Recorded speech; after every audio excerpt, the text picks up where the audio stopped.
1868, archaeologists found this, and it backs up the Bible. It's a 4-foot stone that dates back to 850 BC. It is written by Mesha, king of Moab. Mesha is mentioned in 2 Kings 3. This stone confirms that Omri was king of Israel. Mesha was oppressed by paying Israel tribute. This is mentioned in the Bible. The stone mentions the men of Gad, and Gad was one of the 12 tribes of Israel. The stone also mentions the God of the Bible, Yahweh, and confirms locations that are in the Bible. The Bible is history, it's not a fairy tale. So basically, this creator is going to tell you some truth, but by omission, he's going to lie. The lie is to indicate that the Bible is history and not a fairy tale. So the Mesha stone, which he gives that information correct as to when it was found and some of the mentionings in it. But what he neglects to tell you is the whole story of what the Mesha stone is actually talking about, the Mesha stele. And what the Mesha stele confirms also is that the God Yahweh was defeated by the God Shamash. So let me give you more information about the Mesha stele that he was reluctant to give you. You see, according to the stele, Omri, yes, was the king of Israel, and he was oppressing the Moabite people, which is very interesting because in Deuteronomy, the God of Israel tells the Israelites not to bother the Moabite people because they are their cousins, their relatives from the incestuous relationship between Lot and his daughters. Now, what also happens in this is that Mesha, once he gains control of the Moabite kingdom, he prays to his god Shamash, he makes sacrifice to his god Shamash, and then he gives credit to the defeat of the Israelite in Arathoth to Shamash. And he goes as far as saying that he spoke to Shamash. Shamash spoke to him, and Shamash told him to go and defeat them, and they defeated them. He told him to go and defeat other Israelite cities, and they went and they defeated them. So what I want you to think about is the same people who will read the Bible, and when God said, go take Jericho, or go take Ai, or go take any of the other cities, that was God talking to them in reality, giving them the inspiration to go and take these cities.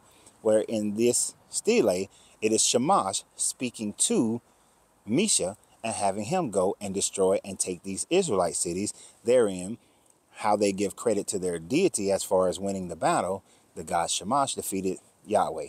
So, but let me ask you a question. Do you really think that Mesha spoke to a deity named Shamash? If you accept Yahweh spoke to Moses and did all these things, then you would have to accept that Shamash spoke to Mesha and accomplished these very same types of things that the Israelites were able to accomplish. But the trueness of it all is the fact that almost every culture, especially back in the day, attributed their victories and attributed speaking to the gods as a methodology that was part of their culture, part of their religion.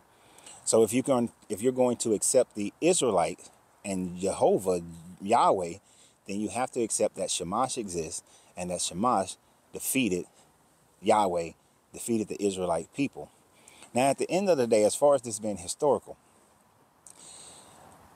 the Bible is not a historical document, meaning that all of it is true history.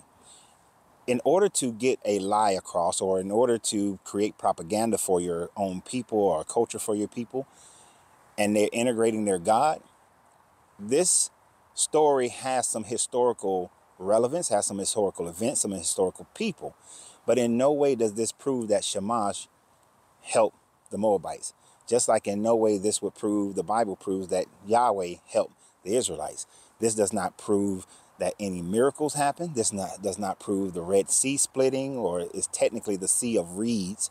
This doesn't prove any miracles of people being saved, coming back to life, walking on water, turning water into wine. It proves none of these to be true simply because it says it has some historical relevance. Spider-Man met President Obama. Obama's a real person. New York is a real person. DC is a real person. But does that mean that Spider-Man battled against Rhino, battled against the Sinister Six? Was he part of Civil War? No, it means none of those things. It doesn't mean he was bitten by a radioactive spider and swinging through the cities of New York. Just because there are some true historical events that are within the comic book itself. And that is why this Bible is much like a comic book in that it has some historical events, places, people. But the mysticism of it all is not historical because none of those things have been proven. So, hey, you want to defeat some people? Pray to the God Shamash and make sure you give sacrifice to Astarte Shamash as well. So y'all have a great day. And remember always, you got to free yourself to be yourself because your greatness is non-negotiable. Good journey, good vibrations.